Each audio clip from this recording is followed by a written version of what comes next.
اعوذ باللہ من الشیطان اللعین الرجیم بسم اللہ الرحمن الرحیم وبہ نستعین وہو خیر ناصر ومعین۔ سلسلہ دروس سے صفات شیعہ کے عنوان سے شیخ صدوق رحمۃ اللہ علیہ کی کتاب سے ترجمہ کرتے ہوئے ہر روز 5 روایات کو آپ سامعین کی خدمت میں پیش کریں گے۔ آج کے پہلے درس کی پہلی روایت شیعوں کی علامات کے بارے میں ہے۔ ابو بصیر امام جعفر صادق علیہ الصلوۃ والسلام سے نقل کرتے ہیں کہ آپ علیہ الصلوۃ والسلام نے ارشاد فرمایا، ہمارے پیروکار پرہیزگار، کوشش و محنت کرنے والے، باوفا، امانت دار، دنیا سے دل نہ لگانے والے، عبادت گزار اور روزانہ 51 رکعت نماز پڑھنے والے، راتوں کو قیام کرنے والے، دنوں میں روزے رکھنے والے اور راتوں کو عبادت میں گزارنے والے،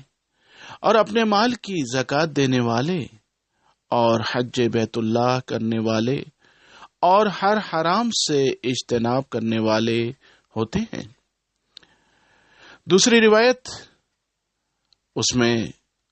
یہ ہے کہ وہ ہمارے پیروکار نہیں ہیں۔ حسین ابن خالد امام رضا علیہ الصلوۃ والسلام سے نقل کرتے ہیں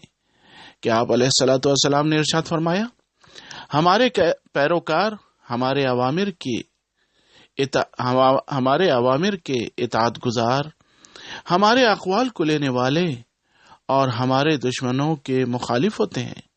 اور جو ایسا نہیں کرتا وہ ہم سے نہیں ہے، وہ ہمارے پیروکار میں سے نہیں ہے۔ تیسری روایت تقیہ کی اہمیت کے بارے میں ہے۔ ابان ابن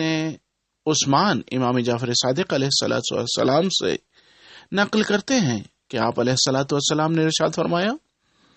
جو تقیہ کے موقع پر تقیہ نہیں کرتا وہ دین نہیں رکھتا، اور جو تقوی و پرہیزگاری نہیں رکھتا وہ ایمان نہیں رکھتا ہے۔ چوتھی روایت اس بارے میں ہے کہ دشمنان آل محمد علیہ الصلوۃ والسلام سے تعلق نہ رکھو۔ مفضل بن عمر امام جعفر صادق علیہ الصلوۃ والسلام سے نقل کرتے ہیں کہ آپ علیہ الصلوۃ والسلام نے ارشاد فرمایا، وہ جھوٹا ہے جو یہ ادعا کرتا ہے کہ وہ ہمارا پیروکار ہے مگر ہمارے غیروں سے رابطہ رکھتا ہے۔ پانچویں روایت اس بارے میں ہے کہ پیروکاروں کی سفارش قبول ہوگی۔ پور ابن ابی نجران امام علی رضا علیہ الصلوۃ والسلام سے نقل کرتے ہیں کہ آپ علیہ الصلوۃ والسلام نے ارشاد فرمایا، جس نے ہمارے پیروکاروں سے دشمنی کی اس نے ہم سے دشمنی کی، اور جس نے ہمارے پیروکاروں سے محبت کی اس نے ہم سے محبت کی، کیونکہ ہمارے پیروکار ہمارے ہی خمیر سے خلق کیے گئے ہیں،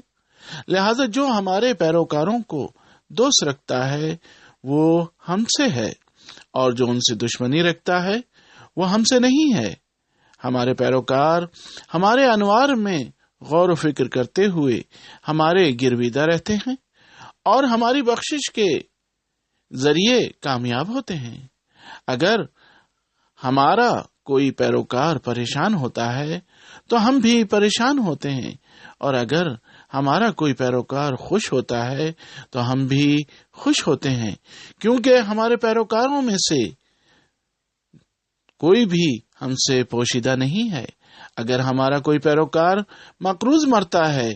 تو اس کے قرض کی ادائیگی ہمارے ذمہ ہے، کیونکہ مرنے کے بعد اس کا مال تو ورثاء کا مال ہو جاتا ہے۔